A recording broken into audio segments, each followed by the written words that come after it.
So in the first session, we covered dynasties. Now we're going to go into business empires. And the session title is Hues and Brews. We'll be talking about two very prominent business empires, Ancient Paints and Amrut. And for that, I would like to call upon our panelist, Mr. Anupam Gupta. He is an award-winning podcast host, best-selling author. He's a chartered accountant by profession who has worked in equity research for 2 decades. His third book, Rise of Asian Paints, was shortlisted for Gaja Capital Business Book Award 2025. And his podcast, Paisa Vaisa, was among the India's earliest personal finance shows. Thank you so much for joining us. Sriram, Devatha.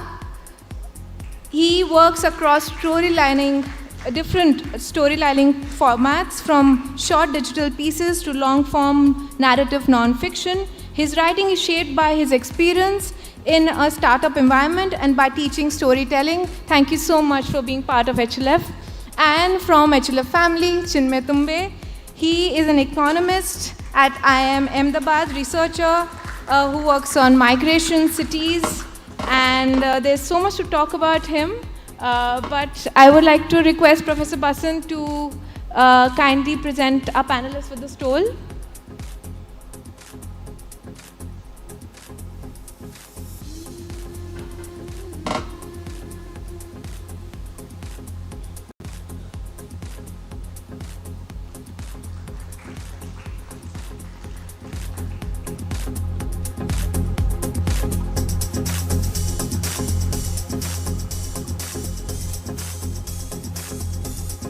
Over to you, Chinmay.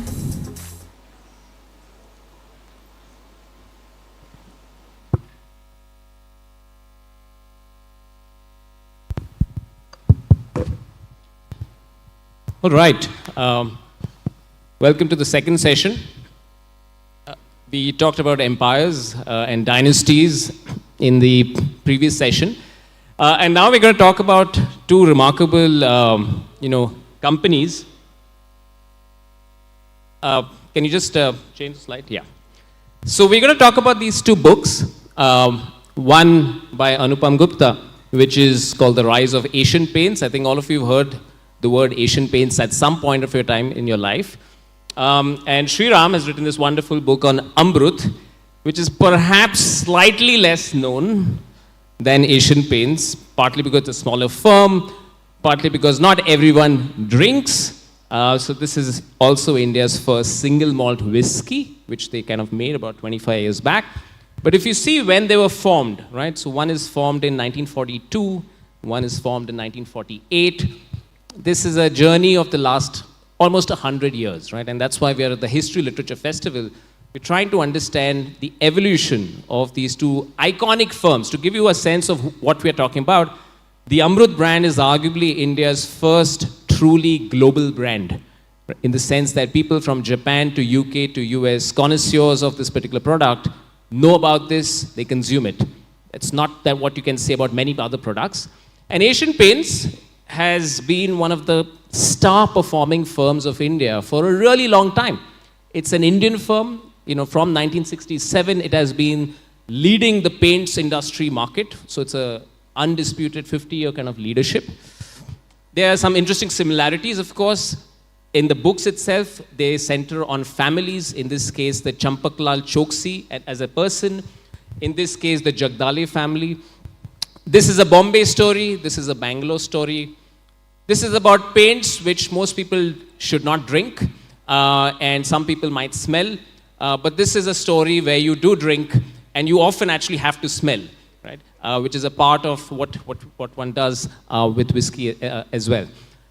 These are also stories of what you might call as being Atmanirbhar, right? These are made in India stories, which have really taken their industries in strides.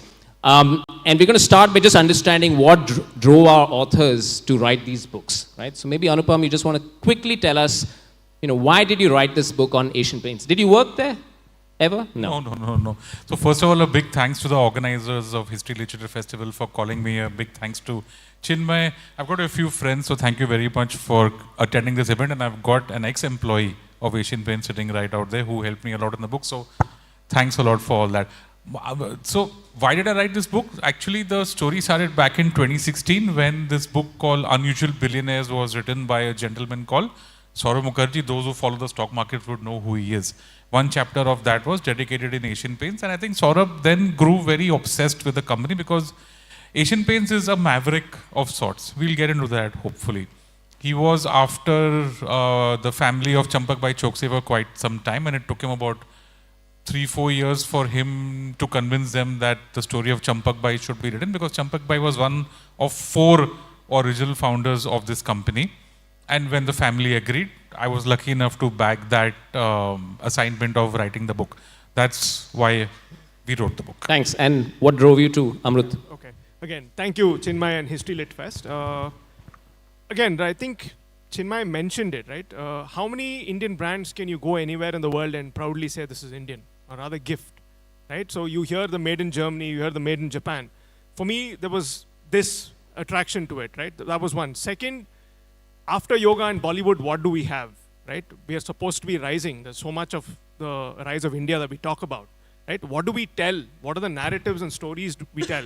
Korea, for a small country, has K-pop, Hyundai. There's 100 things they can tell us about it, right? So at a soft power level, I was curious to know how can we build that? How did yoga and Bollywood become what they become? You associate a monument, a certain idea, a certain brand with each of those countries. And I was wondering if we could do that with Amrut. Of course, you can't do it with Saudi Arabia, but we could do it with Ireland, US, UK, right? So in fact, just last point, if you read some of the, if you do a search, there was an Indian embassy in Beijing that did an outreach to the Chinese by pouring Indian whiskey, right? So we need more stories as we rise. We need grants. Of course, we give grants when people go broke. We did that with Sri Lanka. But we also need stories. We also need good Kyuki Saas Bhi Kabhi Bahuti type, which stopped everyone in Afghanistan to just watch that. So we need more of that. So these were all some of the things that were playing in my mind. Not to mention the family versus private equity. A simple private, small family funded this entire innovation, right? You don't need crazy capex coming in from VC. So there were multiple dimensions like this that sort of drove me to write it. Yeah. Stock Amrut at the Indo-China border. Coming to the place, right? So this is quintessentially a Bombay story, and this is essentially a Bangalore story. Bangalore is called the pub city, and not surprisingly, this is not Kingfisher, this is another company. And Asian Paints, it just feels like there's a lot of Bombay, especially in your book as well.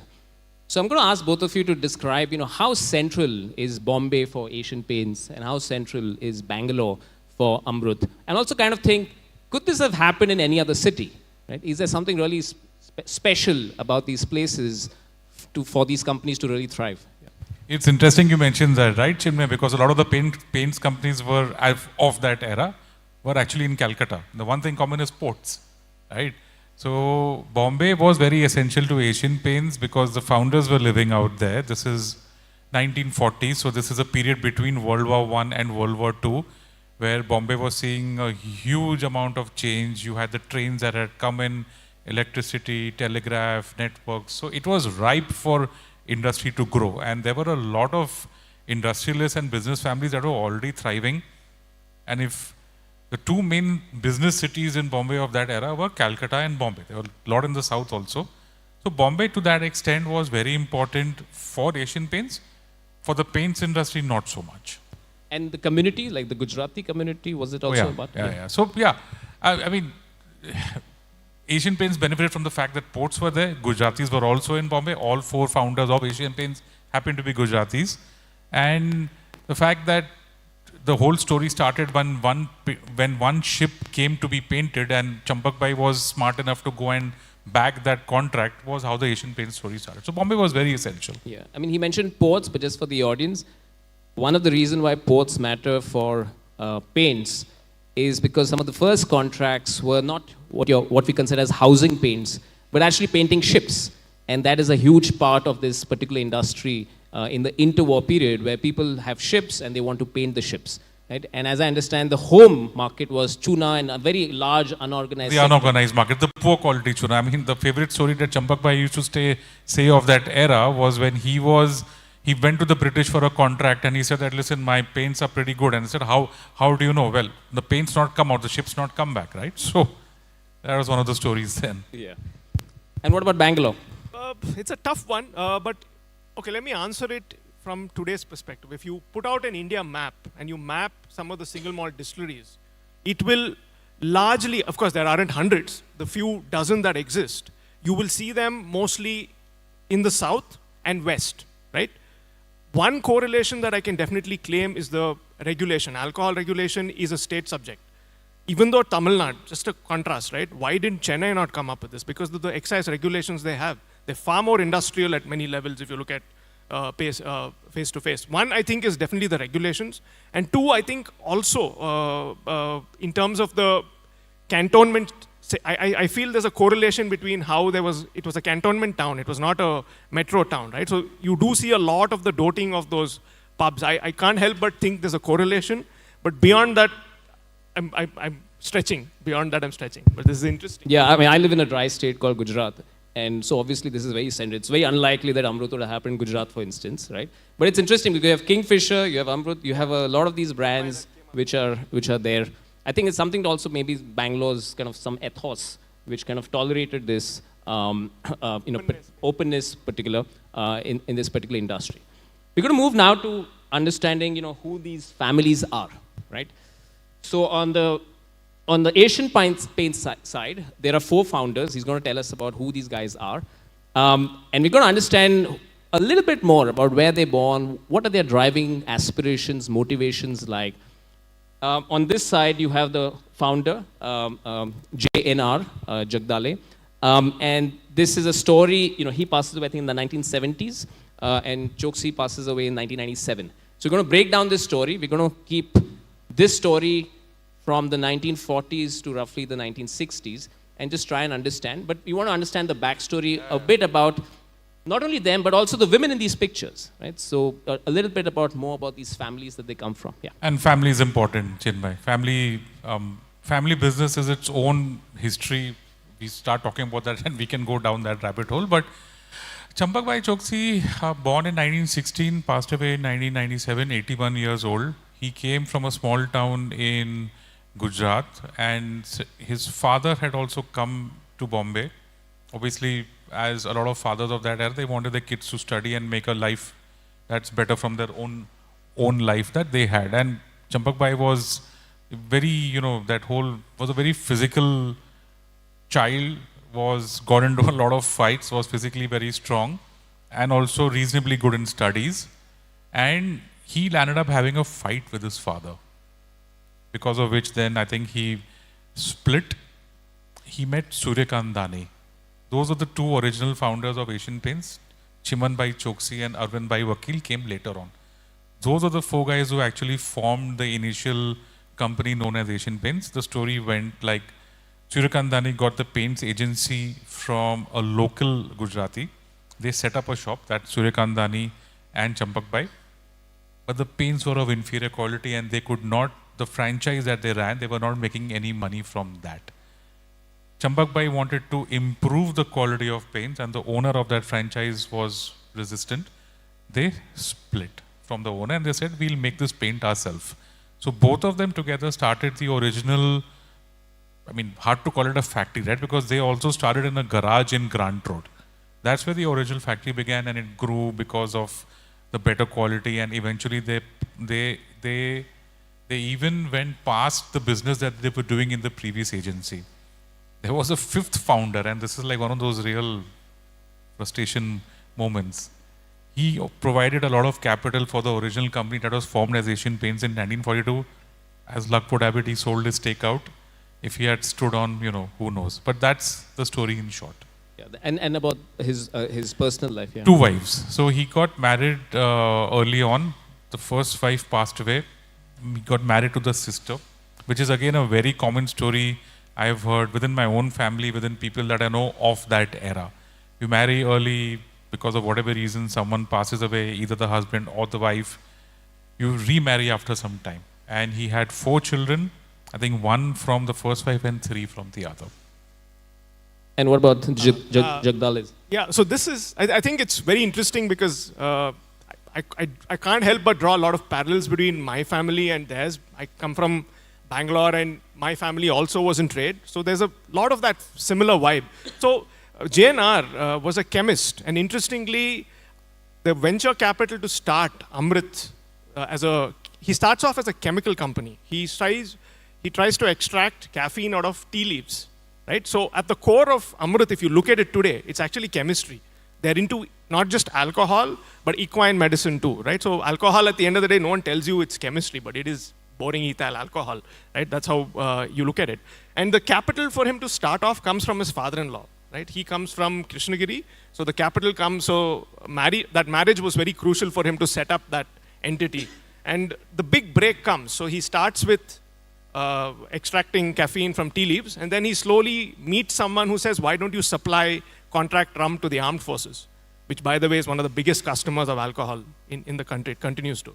So he starts off by making contract rum, and as NRJ comes in, his son, who's the second son, he tries to push on, right? So it's a wonderful story of, if you look at it from a branding perspective, of evolution, of value. You start with the most basic, right? The most mass, and then you move up the premiumization ladder as we speak. So then he moved into Bijoy's, is a brandy, right? So there's a grape variety called Bangalore Blue that grows around, it has a GI tag, and he starts making brandy. And then they slowly evolve higher up. That's the gist of the story. I'm going to, just coming out, sorry Chinmay. There is a lot of chemistry in Asian Paints also. So in case of Champak Bhai, they had no formal training in making paints at all. They just, they just had a go at it and they just winged it at the start. What about your family?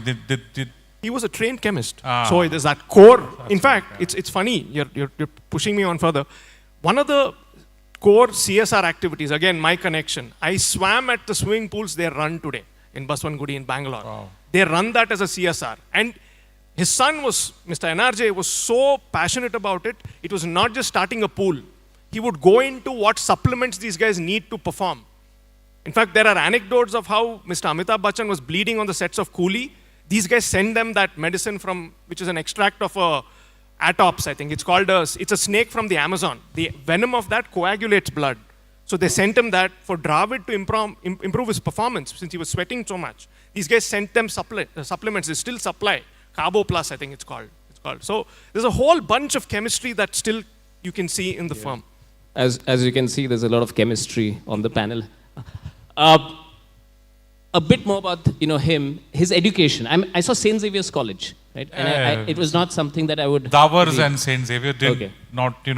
I don't think that he really pushed further ahead with that because I think his attention got diverted because of the family fight and all that. So the education really didn't play a role, which is kind of ironical. I'll tell you why. Because for a product that's as complicated as paints, involves a lot of chemistry. To have two founders who have no idea about paints was really something. Yeah, and that's a slight contrast because these guys had some skills and so on in that place. But interestingly though, NRJ was BCom, I think. So there's a lot of that hustle that comes with seeing the dad. Yikes. But the dad was... you have to throw in hustle. Huh? I mean, like make it Gen Z friendly for the guys. That's the only... Otherwise, who's going to listen to us? Huh? I'm the senior citizen out here. And again, about the women in the family, do we know anything like about what they're doing and so on? Apart from... Okay, so let me put it this way, right? Again, this will sound... We are so politically correct today, we can't say some things, but I will say this, right? In terms of running a firm, right? Mr. JNR had 2 sons and a daughter. The house doesn't run on itself. I'll give you a small anecdote in which they contribute. The swimming pools they were running then, right? India, again, today we have access, we have the paradox of choice. We just have, I can't make a decision. There's just so many options for everything. But back then, when they were running the swimming pool, when we didn't have the talent that you need, right? So they would try to bring in coaches from Australia, America. And at that time, the white guys didn't like the spice. So guess who made the food for them? So it was NRJ's wife. So there were these crucial things that they talk about. And I interviewed multiple people, right, to get this. I spoke to someone else and he said, when we would give out medals, it would be the wives who would carry it. They ran it like their house. So there are these crucial functions that it'll sound like it's nothing, but in that family context, the way they say it, the conviction in which they say it, while they might not have been directly related, but I don't think these guys would have run it or have that succession if the lady wasn't around. So I'll put it, I hope that was political. It was also important, I'll tell you why, Chinmay. I'm glad that you asked that because Champak Bhai had this thing about of a strong women being a very big influence. Later on also, he used to be very clear to his kids that the women should hold whatever property or assets or investment in their own name. Do not, give it to others. And Indian business history is so many instances of women playing a very key role in pivotal points of an entire family's thing. So in this case, all four families had, other than of course the split that happened in 97, they were rock solid, man. I mean, they're just so rock solid. I'll just add one point now that you triggered that. So Mr. JNR passes away before his wife, okay? And they have 3 companies today. One, how many of y'all must have had ORS, right, which was sold to Johnson & Johnson. That went to Mr. NRJ's brother. So there's a pharmacy wing, there's an engineering wing, and there's a distillery. That split was engineered by the wife because Mr. JNR had passed away. So like he said, had that gone off, everything would have gone off. So I don't think we would have had those 3 companies that we had. Moving on from the founders a bit, okay, so now we have Choksiji, who's a bit older, and we have Jagdale's son. So the photograph you saw in the previous slide, his son, who kind of expanded the firm. And you'll see the contrast in the pictures, right? So here is a person at an annual general meeting, right? And he's really obsessed about the growth, capital allocation strategies. And here's a person, thinking about, how do I make better rum, better whiskey? These are kind of the thoughts that. So take us through this story of Asian Paints, right? From let's say 1960s to 1980s, because there's a critical point that happens. 1967, Asian Paints becomes India's #1 paints company. So tell us first, who are these other players in the market at that time? And then how does Asian Paints actually displace them? Yeah, that's really the key, right? That history, there's one freaked out part about Asian Paints. I think it's probably among the very few Indian companies that became #1 and have been #1 since then. It took them 25 years, 1942 to 1967, to become #1. And we are in 2026, they're still #1, right? So who were the other players? Now, the thing about Asian Paints was that when it started, they had 2 formidable levels of competition. #1 were all the foreign players, Jensen, Nicholson, Shalimar Paints, whoever it was. And on the other hand, you had the absolute unorganized market, right? So there's enough, and paint is a commodity. Paint was discovered in the Stone Age, right? It's not exactly AI or some code that's being written. It was probably as old as mankind. So what innovation can you do? He figured early on that I don't know much about paints, and Suryakant Bhatt doesn't know much about paints. The 4 founders knew nothing of chemistry. UDCT had just formed in the 1960s. He picked up a professionally trained, I don't know what the word is, chemist or whoever it was at that point of time, chemical engineer, J.M. Nadkarni, and his mandate was just that you get me foreign quality paint at an Indian price. That's how the story started. And he was able to do exactly that. Next came just some out-of-the-box thinking, right? So he used to he used to travel. In Maharashtra, there used to be festivals where the horns of bulls were painted. But the only paints that were given at that point of time were in tins. So he got out small tins. So he was thinking all these small things. But this is too small for them to become #1, right? So first level, he got all the, he improved his cost efficiencies by giving a higher quality paint at an Indian cost. And he just aced the distribution. His paint was everywhere. He managed to convince a lot of distributors to stock his paint along with the foreigners. So that was the first level of competitive advantages that he built very early on. Fast forward to 1967. Now comes the professional stage. I think that was the key when all 4 of them realized that in all 4 of us, we cannot get the managerial talent to run a company. What made them different from a garage in Gurgaon to a factory in Matunga and then a factory in Bhandup? Controlling that kind of growth and doing the right things at the right time, you look upon it now, there's obviously going to be a lot of confirmation bias. But when I hear the story from them, It's just that they were able to take bets that other people could not take. One was, like I said, taking a call that the family will take a step back. We'll get professionals in and we'll run with it. Because it's not necessary that someone who you picked up from UTCT will stay with you forever, and he didn't. But they got a replacement for him also, Mr. Boomkar. And then, of course, the IITs happened, the IIMs happened. IIM, as you would know, the initial batches, to convince someone to not go to a Citibank or not go to a Hindustan Unilever and come to an Asian Paints, that took its own time. And there were a few people who joined and quit. But they were relentless.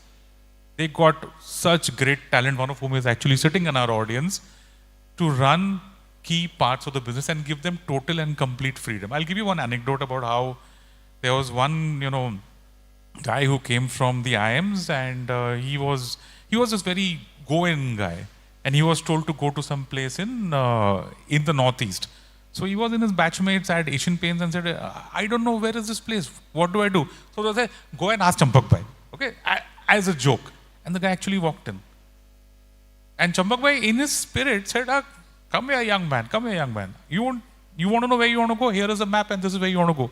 And that guy said, but how will I'm an English speaking, this, that. He said, you don't worry, I can see that you're going to make it really well. And he actually did really well out there. So I think these were the few things. By 1967, they were number one. So UTCT, IIM, and then in the 80s came the computers. The computers, though, of course, they were, that was a wild bet. I met the engineer who was in charge of the entire thing. He's based in Bangalore, awesome guy. And he said those guys didn't, it was on a whim. They just trusted him, that's it. And it's not like computers were new at that time, okay? The Tatas had it. A lot of business families had it. It was very expensive at that point of time, but they just went and did it. And then it took them another couple of years to actually get the main benefits out of the computer, which was logistics, cost cutting. So it was a series of decisions that followed one after the other. And the common thread among all of them, looking back now, was one, the idea that the company will be made as an institution. It will outlast the promoter. They are not there to milk the company or do anything of that sort. And second, in order for that to happen, the promoters need to let go of control. See, because by the 70s, the children were coming in, right? The children would be in their 20s and 30s and waiting to come in. Now, 4 families, a lot of kids. Among them, they decided that only one will remain, and the kids have to start on the shop floor.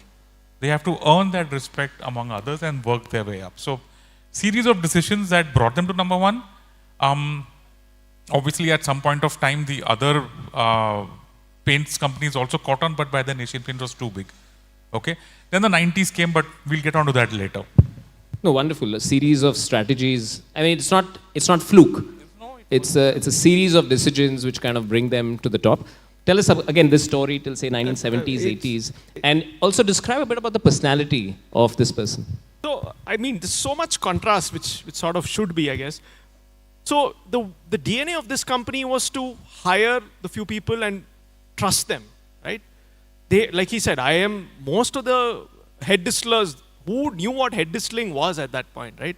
So, they hired these promising graduates and they gave them that freedom. The head distiller told me he learned chemistry by reading those books and experimenting. They brought in barrels and these coopers, they called, the guys who make the barrel from Bareilly, and they tried different woods and saw which one doesn't work. They use salwood, they use teak wood. None of them work. You need only oaks for whiskey, right? Same thing with with another senior employee who's going to be a lifer. I think he's been there for 50 years. He tells me, that's the line that I write. I've signed every balance sheet since the time the company is opened. I mean, that just sounds so quaint, right? And coming to the sort of person he was, I think all of them, since Mr. GNR was alone, he didn't have a whole bunch of partners, he treated these guys as an extension of the family. So from the security guard, there are these people, I don't know, I find that a little quaint, but he would walk in, talk to the security guard, ask him if he's had his breakfast, and he would do that at every layer. Everyone across when I did the interviews told me that they feel valued when they spoke to Mr. NRJ and JNR. So I think that's something Mr. NRJ continued. And I also feel NRJ was, I think, can't help but put this from the correlation of the interviews that he thought money as a means, right? For him, pushing up that product was part of the excitement. Of course, he wanted to make money, no doubts about it. But he also saw that money as a way to improve swimming. Some of the best swimmers, if you see the performance of Karnataka, it comes back to a great extent to this man. Why does it's always a question, right? Why does something take off in some place? And I partly think it comes down to that few people, right? Vishweshwaraya, someone like him in swimming. The number of medals Karnataka has won in swimming. So he saw it like that. I think he saw it as the classic paradigm today, Dharma, Artha, Kama, Moksha. He saw it as a package. He saw this as a means to achieve many more, right? In that sense. And because we have a barrel in the picture, can you explain to the audience the significance of a barrel in this business? Very briefly here. This is the chemistry bit. I'll try to keep it as simple. So one of the core lessons, how many of you all remember distillation?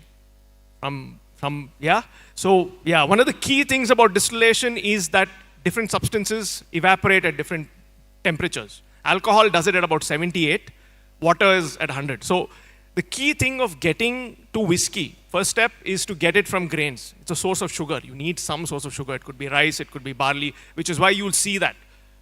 What does Caribbeans drink? Rum from sugarcane. Vodka, potatoes. What is your main source of sugar? That's pretty much what you distill it out of. And whiskey comes from barley.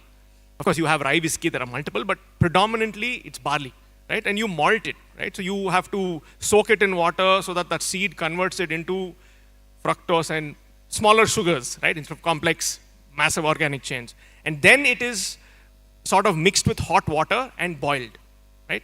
That's where alcohol leaves the water behind and you get what is known as a new make spirit, which is like Sprite or a vodka, right? At initial level. No, sorry. Before that, you put it to yeast. Yeast converts the starch into alcohol, which is like beer, that beer smell that you get.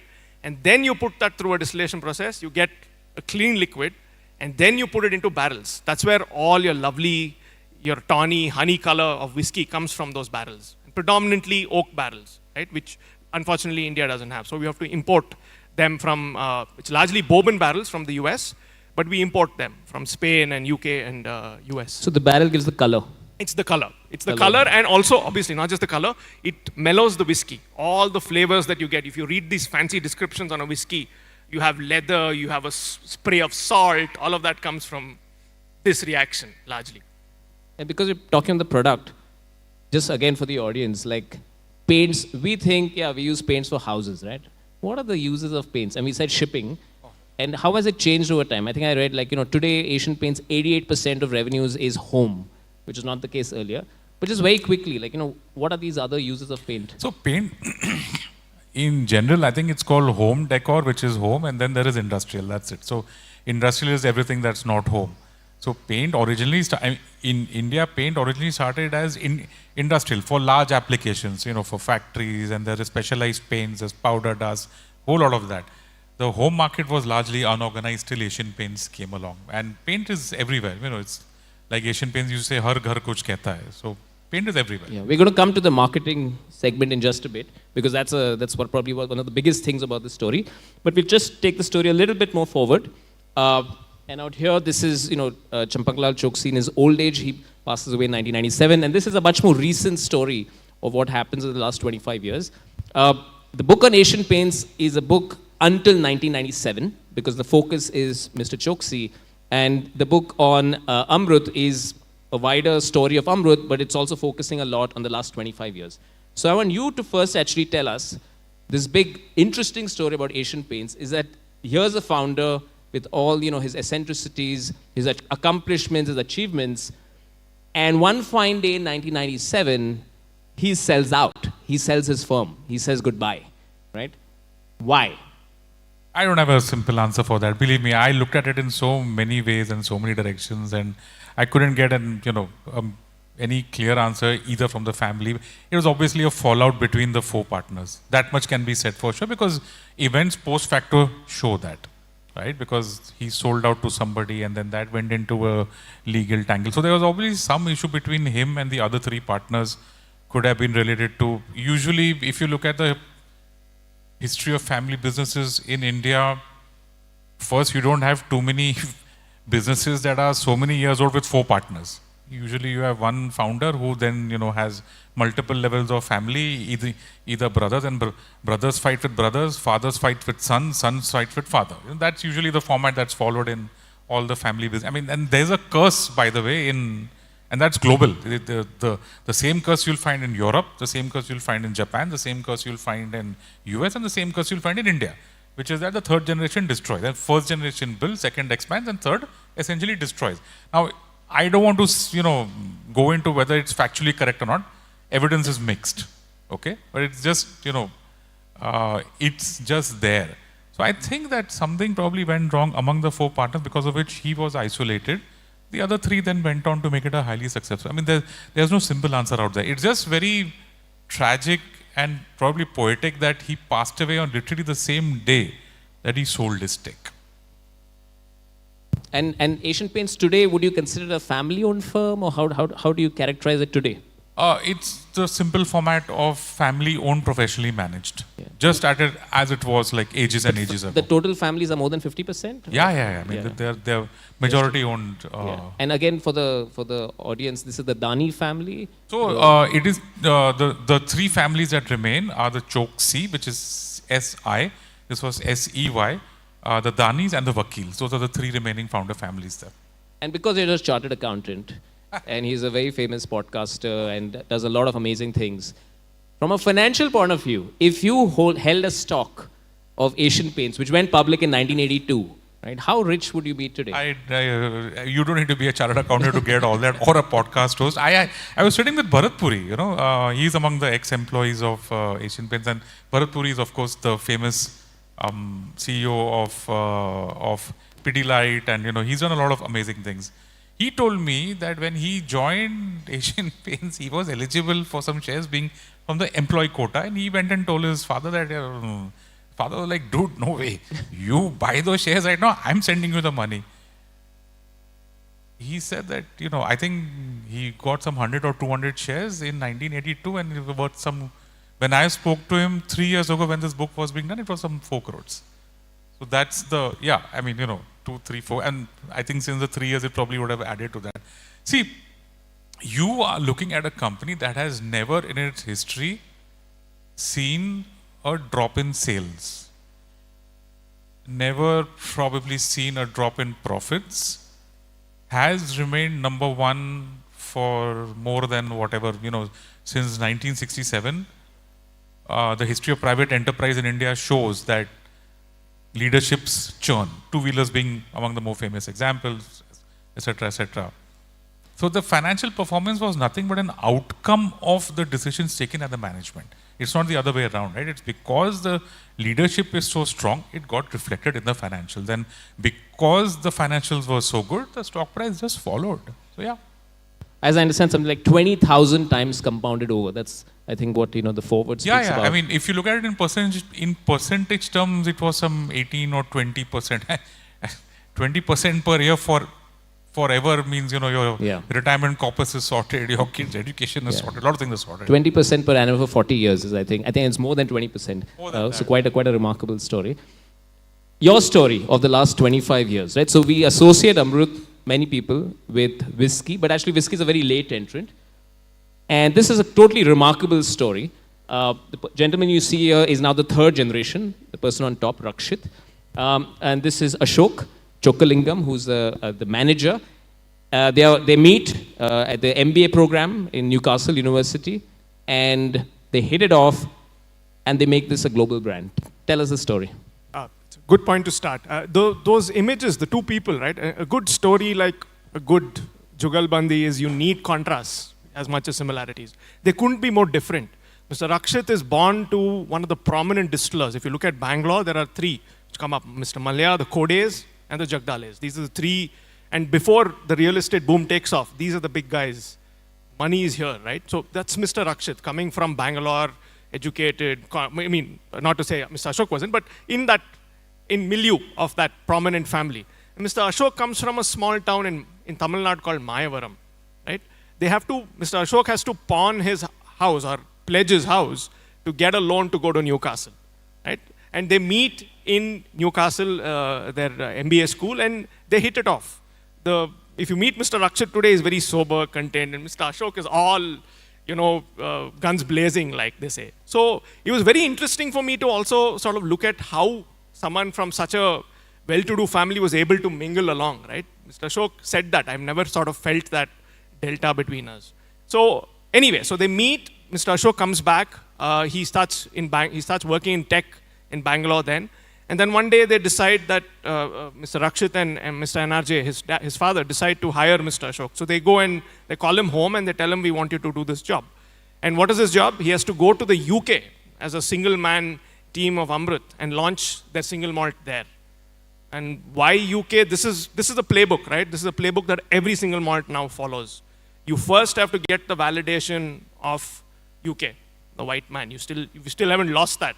So Mr. Ashok painfully stays there. He does everything from accounts to cleaning the loos to everything. He does all of that. And the initial playbook there was to replicate what Cobra, that's another popular beer brand by Mr. Billamoria, on Kingfisher. What they classically did is they paired these nice crispy lagers with spicy Indian food.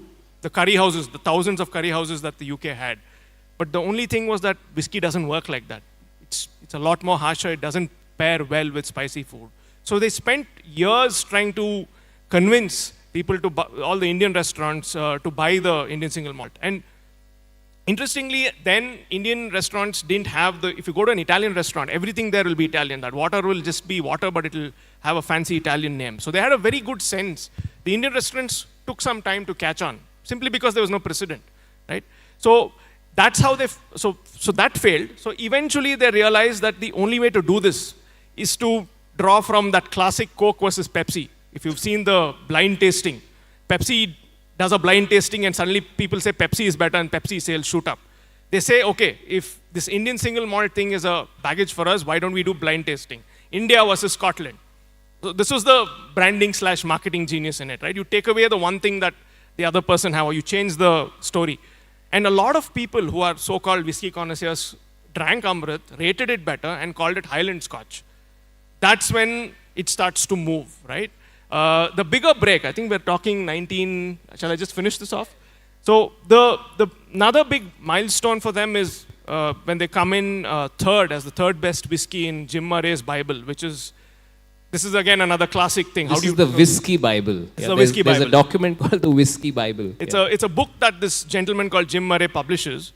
And this is again like an influencer thing, right? To draw a parallel today. How do you decide what is good, what is not? In so-called whiskey, everyone looked at Jim Murray because all he did was sipped whiskey and he rated those points, right? It's an interesting job. Fascinating job, right? So I don't know how we got that, but anyway. So Amrut Fusion makes it to third in the 2010 edition, right? Until then, they were struggling to get people to stock it. Mr. Ashok would manually take the order, go to the retail store and stock it for them because they didn't know what to do with it. Suddenly, he starts getting calls like, I want stock, there's a line outside my store, we want more of your stuff, right? So that's where it starts. That's the big break.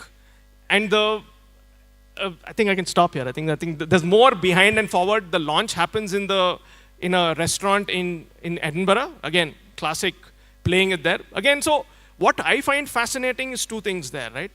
You are in early 2000 India. The India story is still not there, or maybe there are just green shoots of that. You are convinced that you want to call it Indian single malt. He was always clear that this is Indian single malt sourced from here. That was that patriotic strand that I found very fascinating before it is in vogue and cool, which is easy to claim now. Second thing was to put that resources and money. They had to sort of pump in that, take that risk, do that initial bit, right? And said, we will take it and we will come. It's like India trying to compete for Olympics when no resources were there, right? So you have that audacity to say, no, we will send it to Jim Murray's Bible. A lot of people said, why do you want to send it? We're not sure. Because it's make or break, right? So they go through that ordeal and they jump through that. And I think the rest is history. They've created a whole category today. Yeah. No, thanks for that. Talk about marketing, right? And Asian Paints, actually, lots of paint ads have become quite iconic, even of the competitors. But walk us through some of these things. Firstly, I think many of people in the audience from a maybe previous generation would recognize this character, right, called Gattu. How is this character created? You know, what's the imagery, iconography? We have some art historians. We had a panel on art history here. Yeah. But tell us a bit about this Piyush Pandey in the story. Who, you know, tell us the marketing history. This stuff was wild. I mean, they just woke up one fine day and said that let's put an ad in the paper saying, please suggest, you know, Which year roughly, like this? This is after they became number one. The Somewhere 1960s. Probably yeah. a few years prior, 1965 or something. What happened was that they were looking for a mascot. They were very sure that they needed to have somebody there, and they got R.K. Lakshman of all the people to design it. And this was an era when Dennis the Menace was popular in the US. As you can see, there is coincidences. Sorry, क्या बोलते हैं? Resemblances are coincidental. So Mr. Lakshman made this. Now what do we name this guy? They put an ad in the paper saying that please suggest a name, and whoever suggests a name will get. And somebody suggested Gattu, and it stuck. 500 rupees prize also he got. So that was the first thing that came in. First, this mascot to identify. Obviously, it's not something that, you know, that's a great competitive edge among paints companies. Paints companies doing ads is, I remember, so anyway, so this happened. Then black and white ads of all paints companies were started. I think the Jensen Nicholson one was quite famous. It showed, and this was in the Doordarshan era, about how in a party, someone with his hands in food puts his, you know, his hand on the wall, and the host comes and just cleans it off. So ads were happening by all paints companies at that point of time. I think what they cracked was the emotional aspect of paints in the regional era at a time when television shifted from black and white to color. This was 1984. And in the 1990s, when A.R. Rahman was still called Dilip, they got him to do an ad on Onam. And that clip is still there on YouTube with wild comments. Like people just, you know, they just... So that ad advantage happened. I think Piyush Pandey probably came after Champak Bhai. But that was that entire story of Har Ghar Kuch Kehta Hai. So he just cracked... and Piyush Pandey being Piyush Pandey knew that you have to bring it to regional language. You can't have... So the language barrier is something that really worked for them. I mean, that's the ad strategy. Oh, that's really interesting. For you, you know, partly about the marketing, but also like tell us a bit about the bottle, the label, and you know, it matters a lot, right? When a person is about to. So I can't again help but contrast. Alcohol advertising was banned in around 2000, I think, right? So there's literally no place you have to advertise. And that's another. Except mineral water. Except, yeah, that's when surrogate marketing came up. But that's another story. But so that's the constraint you're operating under, right? And so what do? You have the product itself. So initially when they launched it, there's an older version of it. The moment they sort of asked, once they launched the first iteration in the UK, the sales wasn't working. And they go and take feedback. What should we improve? What should we change? Why is this not working? And believe it or not, I still remember that there was a Dutch gentleman they talked to, and he takes the canister, which is this cylinder thing, right, which the bottle comes in, and he taps it. And he says, you see, the sound is wrong because I was cardboard. He says it has to be metal. I love how these insights are sort of found through anecdotes like these conversations once they work in the market, right? And then they hire a UK design agency. They realize that it has to be top-notch. And he also says you can't just have one expression, which is one name, right? An expression is a fancy way of saying flavor in whiskey, right? So he says you have to have a peated, which is another smoky, barbecue-ish sort of whiskey. You need to have this and you need to have that. So there are 4 flavors that he recommends. So immediately they hire a design agency, and there they start learning. Even if you observe the cork of a bottle, everywhere there is branding. So that's all real estate for branding. So that designer gives them the sort of sense that every part of the bottle needs to be thought through from that design. They patent that curve there, right? All the bottles have that, right? So copyright. So you have to, all the bottles follow that format of branding from a language perspective. Every part of it is sort of thought through in terms of how do we optimize. So think of it, you're going to pick up a bottle where from a shelf of other bottles, right? You ideally want it to stand out, which is why if you look at the Jaeger bottle, it's bad for stacking because it takes up too much space. You probably stack it this way. Might be a bad idea. It works for some. So these were some of the insights that come up as they do this, and they evolve into this because, again, that Indianness comes in. That is supposed to be the Himalayas, because the barley, You can see a mountain range in the middle. there's a mountain range there, if you can't see it. So since we need barley to make whiskey, barley grows only in Rajasthan and Punjab, right? And that is watered by the the Himalayan rivers, right? The Himalayan fed rivers. And barley is sort of imported from Delhi and then distilled in Bangalore. So they said, we want this to, again, embody that Indianness, which I think one of the hardest things for businesses or brands is to sort of, make up what they stand for, or what is their identity. And that somehow was always clear, and which is why my book is titled The Great Churn. I could not help but go back to mythology and say the Sagar Manthan is probably what, it was very apt also in terms of the struggles they had. Right? And one last innovation, right? So this is again what I found fascinating. I can't help but draw the parallel of Salman Rushdie. He brought in that romanticism to Orientalism. He drew in the West. He sold an idea of India to the West. So similarly, Amrut, what I found interesting was, since Mr. Ashok is from Tamil Nadu, he grew up on Sangam literature, right? And Scotland and Scotch, if you see, is classified based on region.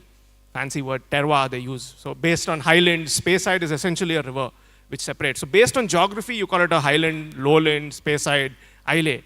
So Mr. Ashok reached out to Sangam literature, and there are these different categories of topography: Mullai, Naidil, Marudam, plains, mountains, ocean. And he brands the single malts on that same level, and he takes it back to them. And they love it. They're like, what? You have your own way of classification, right? So there's a wonderful sense of drawing into the culture of India and putting it in a language that they already sort of, or a framework they already understand. So these are some of the fascinating things for me. Yeah, I mean, what I found really interesting is because when you think of whiskey, it's Scotland. And how do you break that imagery? Requires a lot of thinking through. And what I found most interesting is you could easily name your whiskey sounding like, something. I'll just say that. That's the funny line. So Mr. Ashok, he said, dude, I would struggle to pronounce these Scottish names, man. Glengyle, I'm going to make them try to pronounce Tamil names. Let's see how they do it. So it's sort of like I want to give it back also to see how they manage the Marudam and the Naidils. How will the Scotman say it? Amazing. Okay, so we're just going to kind of tie up some of the stuff that we've discussing out here. While writing this book, right, what are some of the really stuff which we didn't expect, right, and which kind of blew your mind as to, wow, this happened at some point in this history? I think, so there were three primary sources that I had done. I mean, in the broader sense, they might be a little bit limited. First was the family, of course, I had access from them. I think that what blew me there at that point of time was that after Champak Bhai sold his stake, I don't think there was any acrimony. What happens is that after you sold a stake, the child or his child would want some kind of a thing that I want to become bigger than Asian Paints. Never happened. They did form a company. It's called Apcolite. It's still there. It doesn't, it's not a direct competitor of Asian Paints. They didn't do that. They just separated, and that's it. I think the harmony in the family was something that really still stays with me today, among all the four, within each of them also. And you could interview some of the family members. Yeah, pretty much all of them. The second generation, as in Champak Bhai's family. That was the first thing. The second thing was, my God, the faith that the employees had in Champak Bhai was something else. And these are like professionals, most of whom have passed from your hallowed institution and, stuck with the company their entire lives. I've got someone here in the audience also who spent a lot of time. I hope that he can also give some insights there. But that was the second thing. Champak Bhai had that charisma at that point of time to hold a lot of people together. Some of it was, of course, the fact that you've got a bunch of bachelors who are chilling out and enjoying themselves and going into exotic places with all the freedom in the world. But it had to be more than that. For you to stay there for 20, 30, 40, 50 years, what usually happens, and I've seen that, and it's not like it's a competitive advantage of Asian Paints. A lot of companies that are that old, they really take care of the employees. If you're shifting someone from Bombay to Hyderabad to Chennai, the company then backs you with, getting admission in school for your kids, etc., etc. That is the second thing. And I think that the third thing would definitely be how these people just remained at number one, and till Champak Bai's generation was there, all 4 partners refused to split. When it happened, but I think that stayed with me. So like I said, there were 3 things. One was the family themselves, 2 was the annual reports that you had given, 3, like I said, are the professionals that I interviewed. These were the 3 primary sources of research that I had, and those are the 3 things that stood out for me. And before I kind of go back to Sriram, you mentioned Jensen, Nichols, and so on. I don't think the audience knows many of these firms. So maybe just tell a couple of lines on some of the competitors like Berger Paints, Nicholas. Are they as old or even older? What Some do we are know? older. I think Shalimar is the oldest paints company in India. So Asian Paints wasn't the first Indian company. So in today's day and age, there is, in the listed space, there is of course Asian is there. There is Axo Nobel, which used to be ICI, and the paints industry has had a lot of mergers and acquisitions. Okay, and then there's obviously Berger. Asian and Berger are number 1 and number 2 respectively. Axo Nobel. Then you've got a lot of smaller players that also existed in that era. Jensen Nicholson, I think, got sold out. There is... And Berger Paints is Indian? Berger Paints is an Indian firm? Or? Berger Paints started off, I think, as a British firm and then got acquired, the brands got acquired by the Dhingras. And their story is very similar to Asian. Their story has been written by Sonu Bhasin, another outstanding book. But those are the 2. Those are the few competitors. And of course, the new age ones have just come in, the Birlas, Indigo, etc., etc. JSW, I think, more recently. Yeah. What's really struck you as an aha moment while doing this work? I'll give you a funny one and a serious one. The funny one was, I didn't know I'll drink that much whiskey. And I also didn't realize, the scene that I always talk about was the distillery at the back has a tasting room. It looks like a chemistry lab again. There's a whole bunch of samples of whiskey you're trying. Because it's aging in barrels, you're constantly drawing out stuff to see how it's aging, right? So Mr. Ashok gives me that advice that you don't drink when you're tasting, right? He obviously has a very strict food regimen. You can't eat certain bitter gourd, he can't eat, so it ruins it. So there's another discipline, the Japanese element to it. That's one part. But most of the whiskeys we drank, we spat it out. But there was one that he waited until I took a sip and he said, if you spit this out, I'm going to beat you. This is $1,000 a sip. So this was one of their uber fancy whiskeys. That was very interesting for me, the way he did it. So that's part of the charm that he has, I think, in terms of telling the story or talking about Amrut itself. The other thing actually didn't so much happen while I was doing the book. It happened after. Right? Most people would have wanted this cut out, that moved out, that removed, that phrase this way.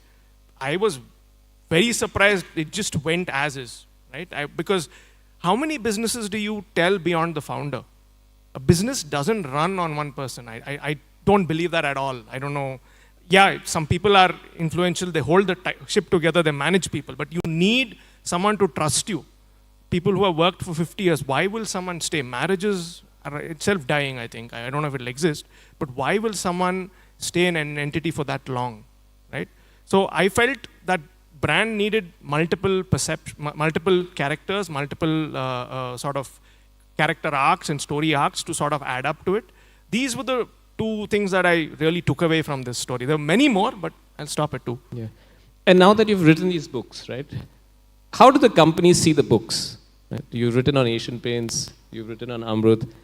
Has there been any connection with the top management team of Asian Paints right now? Are they selling your books, to their employees? I don't know. Like, how does it work? Because it's not a commission book. So how does it work? I don't want to answer that question. See, because I wrote the story of the founder who sold his stake. And that founder passed away, and that family went in a different direction. And the 3 families who run the company today, or since 97, since he sold his stake, they are still there. I was very lucky that the MD CEO of Asian Paints, I reached out to him through someone, and he was gracious enough to call me to his office, receive the book, take the book, but it stopped there. It's not like all Asian Paints employees were told to buy the book and all. That my book sales were not boosted with that. That didn't happen. What about? That's in fact, the story almost never happened. I had to cajole, coax, sort of tell them that we should tell this story, right? So they was very hesitant. They're like going about their work. Why should we sort of do this? So like Anupam here, I also didn't get any push. They said it should sell on its merit. We sold our stuff on merit. It should sell on its merit. So I was like, okay. So organically, whatever has happened has happened.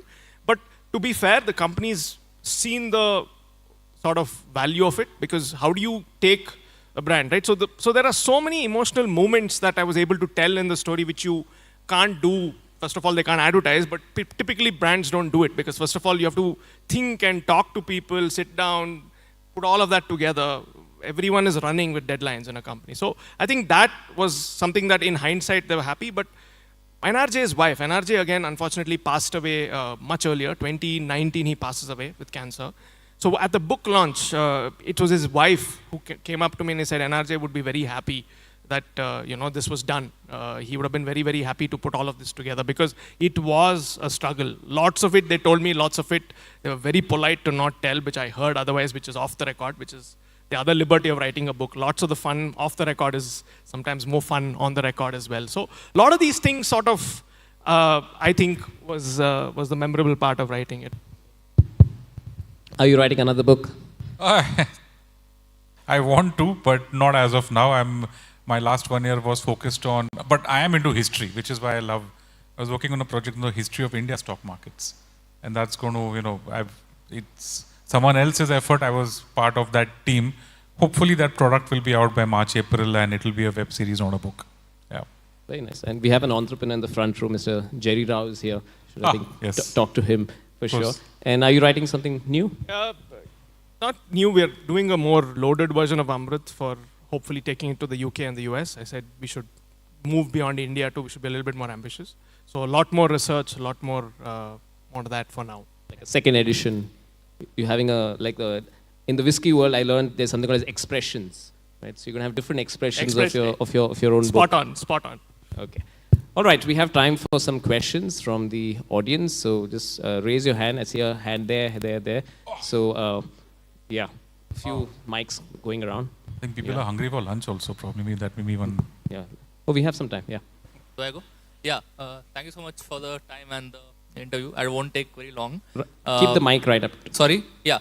So Anupam sir, thank you so much. One question I had was, how important, given you said history of family businesses in India, how important has family ownership been in enduring Asian Paints as an organization, right? Like Berger you mentioned, in fact, it was owned by Vijay Mallya before the Dingras bought it from him. It had a big change in ownership. So, and the book is still 97, but we know that Sherwin-Williams and all also entered and Asian Paints endured that. So, do you think the family ownership point compared to competitors helped in endurance? And B, do you think, even though Mr. Champaklal is now no longer there, does a little bit of him still survive among, let's say, new employees of Asian Paints who joined today? I don't know about that, right? Because Berger survived. Berger's changed ownership. It's still out there. If you look at the Birlas, that family is actually older than Asian Paints. They are still there. They are probably among India's largest conglomerates. I think more than the ownership is the way of the owner's attitude towards the top management and the fact that they're open towards letting professionals lead and grow the company. That to me is more important than the ownership. I hope that answers the question. It's a great question, by the way. I would love to explore that further, because family businesses are the most relevant form of capitalism in India. Not many of them survive. They do not have a good survival rate. And when you go back to the original families, which started off, whether it was the Chettiars in the south, or the Marwadis in Calcutta, or the Gujaratis and the Parsis in Bombay, they were big then. They are big now. Pretty much everybody else could not survive. So I think it's a very good question. I wish I could research that further. Thank you. Young student, yeah. Good morning, sir. So my question is that there are some ads for Asian Paints. I see many other paint companies like Birla Opus Paints trying to outcome Asian Paints by giving creative ads, but still Asian Paints remains on the top, even with its marketing, like with humorous ads and the way its showrooms are shaped. Does that play a major role in? It does play a major role, but in the end, in India, a lot depends on price and quality. The ads are definitely important for a product like paints, where you want a personal connect, because paints go in your house and there's no product more personal than your house. So the connect is very important in advertising for paints companies. Does it play a major role? Yes, it does, but you cannot advertise on a bad quality product. The quality also needs to be good. But great quality product and a great ad would, just like yourself, at this age you're asking such a smart question. Wow, what a combination. I wish my kid was watching this. You want to add I hope I answered the question. Yes, thank you, sir. Does price and quality matter in this story? It's actually interesting, right? So, as a contrast, if you're doing luxury, you have to do the inverse. The higher the price, the more the perception is that it is premium. So, there is that interplay. In fact, recently Amrut launched a whiskey of only 75 bottles celebrating the 75th year. Each bottle was 10 lakhs. Right? So, that's uber premium. So, yes, if you're playing the mass market, price matters. But if you're playing a luxury scarcity market, that's another way of looking at pricing, right? Just to add Trying to to that. calculate the price per sip of a 10 lakh rupee bottle. But yeah, I think there's a question out here. Somebody's hand was raised. Yeah. Hello, yeah. This is a question for Mr. Gupta. I see a lot of parallel between Asian Paints and Pidilite. Both of them are owned by Gujaratis, and both of them sell a product which is sold through hardware stores and all that. And also we know that Piyush Pandey was involved in both of them, and then Bharat Puri is also a common thing. Would you like to look at writing a biography or a history of Pidilite, because that's an interesting company actually.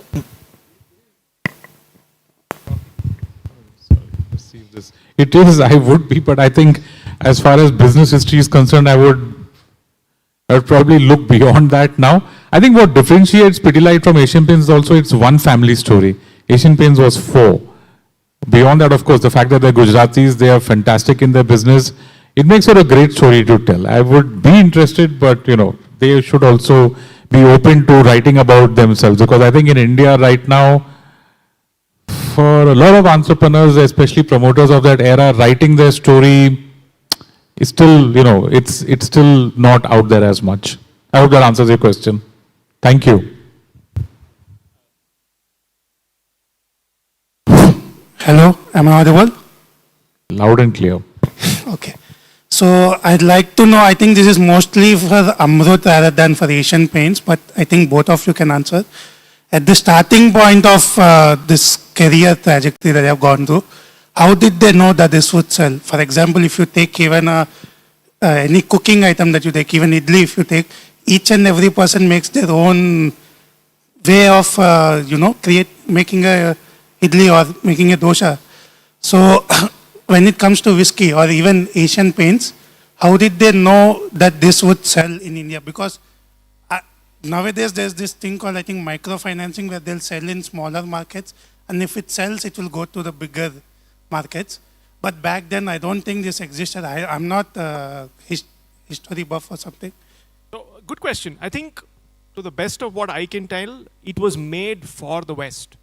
Remember, this was launched in 2009.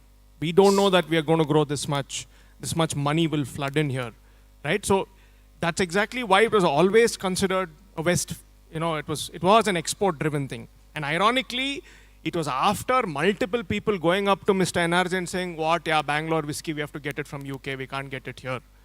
He relented and he launched it in Bangalore. That was one. The second thing is, you never really know. That's why they are called visionary, right? It's in hindsight is what I'm writing it. In fact, at one point, they almost stopped. It's like, if you look at multiple other stories, a lot of times, somehow they hold on and somehow something breaks. Because there's just too many variables. Environments change, trade policy, suddenly Trump will get elected. You don't know what's coming at you. You have to adapt. And what they're specifically good at is, instead of taking that as a crisis, they figure out a way to use that as an opportunity. Right? So when liberalization opened up, last point, 91, suddenly you had a lot of Western alcohol brands coming in, and that changed the market dynamics. Instead of cribbing, they followed and they adapted. That was the reason they ended up with a lot of malts, which became that runway for them to launch single malts. You need a lot of stock for that. So they used, at every stage, wherever there was a crisis, they used that as an opportunity and they came back. Anti-fragile is probably the word. In case of Asian Paints, it was quite simple. I mean, paints everybody buys. The more fundamental question was that can you make a paint of quality as good as a foreign brand and yet price it at an affordable price like the unorganized market. That was the challenge. They on, like Sriram said, they didn't know. They just jumped into it. And you wouldn't expect these guys, you know, who've struggled through their education to figure out how to make paint. But they were very clear that there exists a space where you can make a very high quality paint at an affordable price. This is the year 1942. So, to follow up to that question, let's say these companies were not there in the past, and nowadays they have started these companies, or they have this idea. Do you think they could fare well now? I would, in my case, I would say it's a lot harder because just to answer, for you to bottle a whiskey, you need to age it for 3 years minimum, right? First of all, you need those stocks, you need the space. It's a lot harder now. It's gotten to a maturity level is what I think, which is why timing also is very important in life.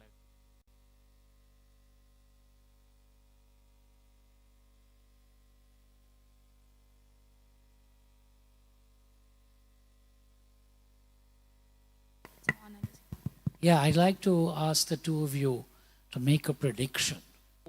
A prediction about the future of Indian family businesses, particularly the issue of daughters. Till now, even if professionals are inducted, the sons tend to take the majority shareholding position and control. And there have been in the recent, I'd say last 10, 15 years, Godrej's, Shiv Nadar, Murugappa Group. Each of these have had Pirodias. In some cases where there's no son, it's kind of easy for the daughter to take over, Thermax, and so on.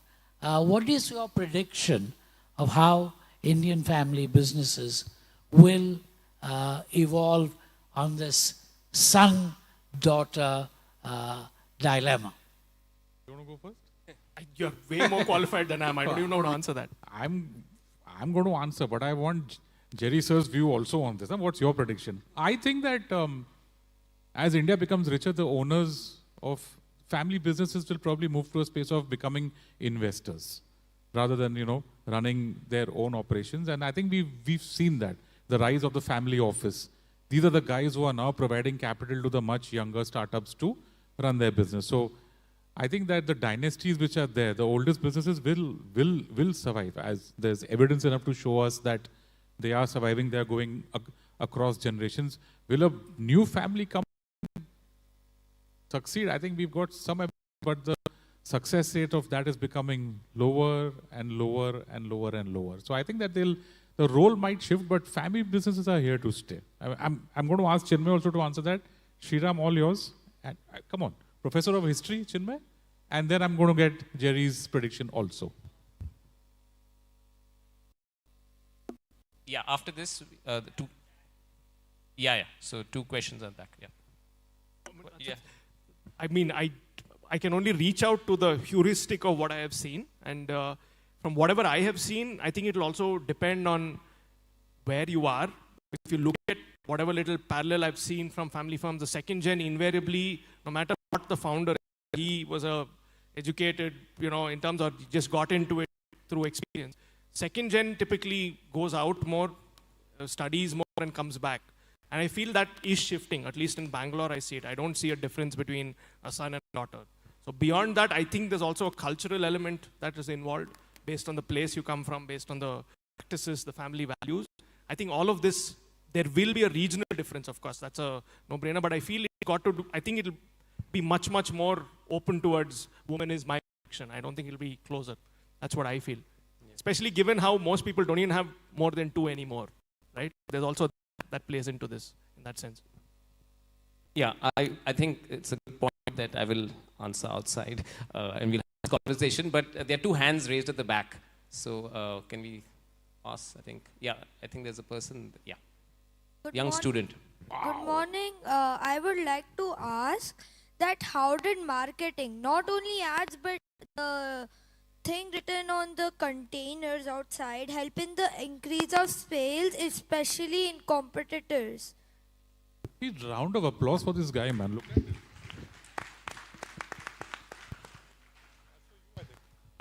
Okay.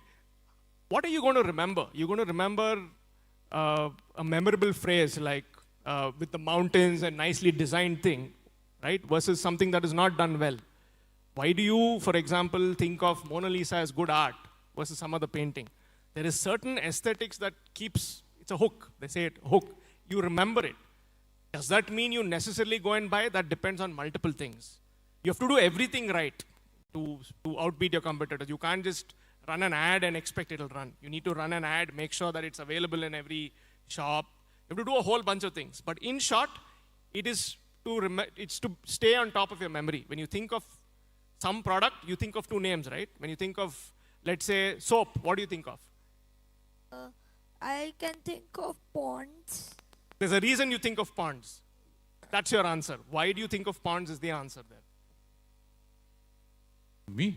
Yeah, I mean, first of all, this makes a case for creative arts over, engineering, because anybody from creative arts would have been able to answer your question much more. I think it's a mixture of everything. The product evokes an emotion in you. For paints, like I said, that's very important. Each color has its own connotation. Red is danger, green is peace, blue is something else, like the color of your cap, right? So the colors portray a lot of emotions, and when they're used in the right combination, in the right creativity, they help you to buy the product. Okay, I think one more question, and then I think there's a couple of at the back, yeah. Namaste, sir. How do company owners keep the name?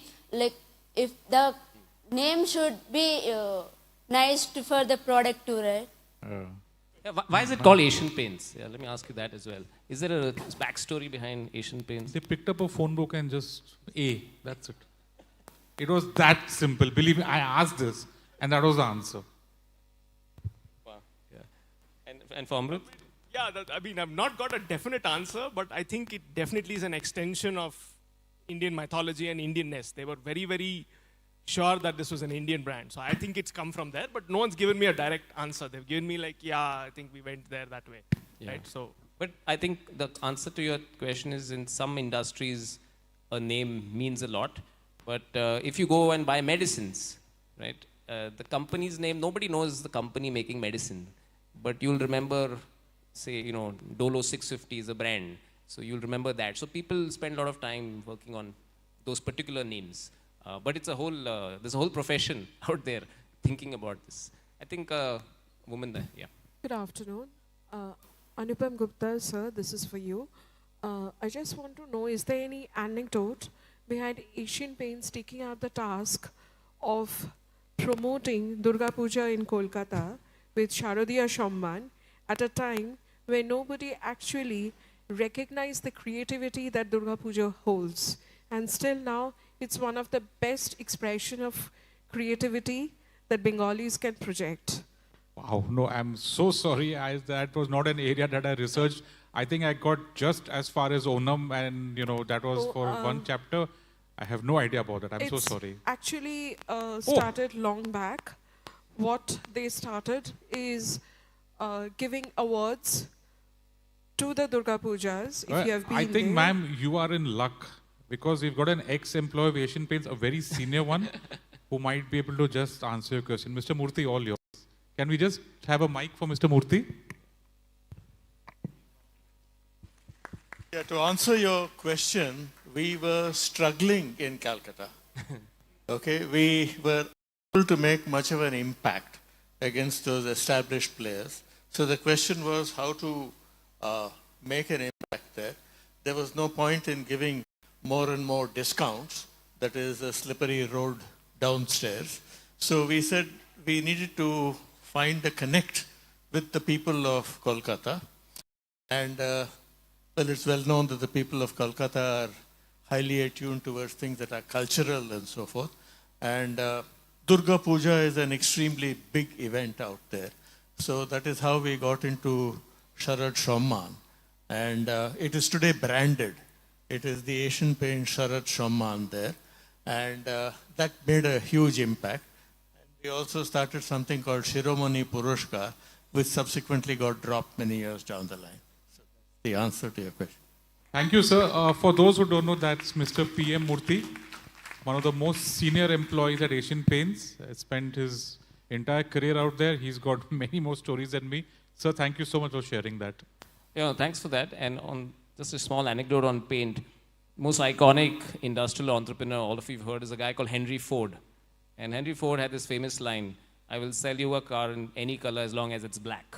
Right? And that's the idea of the assembly line production.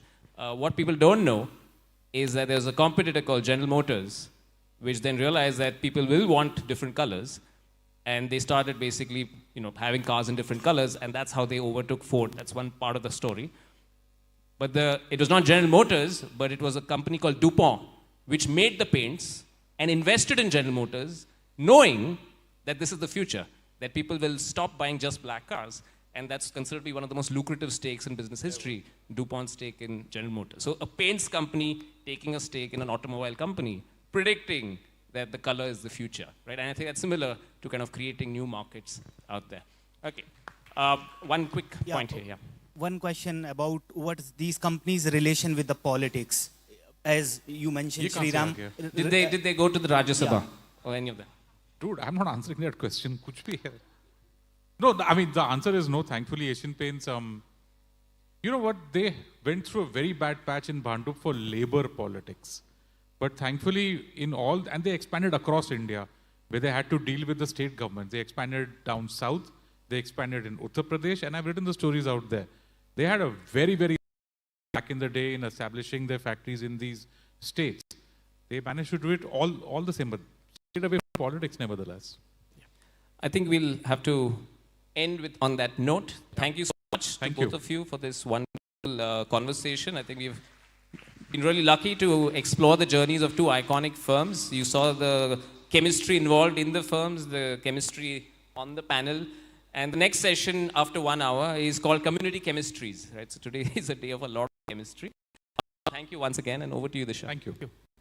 Thank you so much for this amazing session.